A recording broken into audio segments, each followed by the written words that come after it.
paibalo lang guys ha. Dili tayo ni panghambog nga ni natay intisi. Kaning intisi mobile telecom communication. Ano mo, land mobile NTC.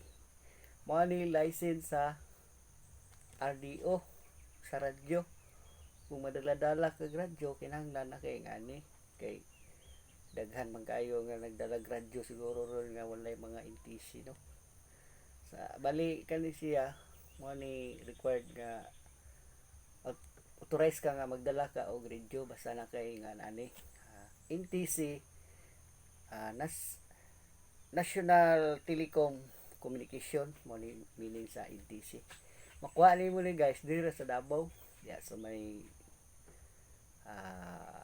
SM Ikulan diya sa may atbang sa SM Ikulan gyud sa may tapad sa may LTO sa Davao. Dito ni mo makuha kay sa kuan lang sa kuha lang kay murag daghan siguro nga nagdala-dala og radyo para ani ba radyo ngani radyo nga dili ka authorized nga magdala og radyo kung wala kay ngani balikan ni siya guys mo ni license sa RDO.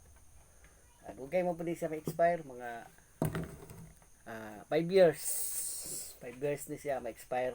Brato ra man ni sa Davao. Seminar lang sa Davao bayad kag 360 5 years ni siya tapos renew na ni siya guys. Kay at para authorized nga magdala tag radyo. Ako naman ko sa security kinahanglan na jud mi ingani kay para magdala-dala mig ingani radyo dili pumidakpon sa taga isyo.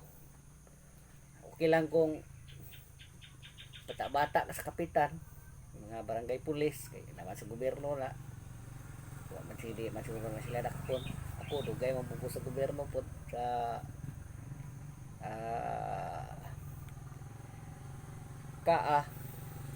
Citizen Auxiliary Active Geographical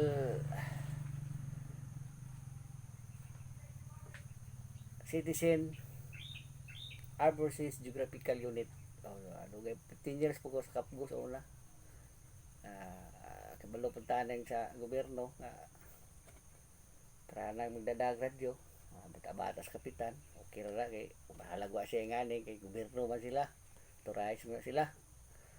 Kita mga civilian para sa mga budigero mga para nang traffic sa karsada nga na kuan man ta nata sa mga agency lang dili tas gobyerno kinahanglan na gyud tay NTC para legal ta nga magdala-dala ta og RDO.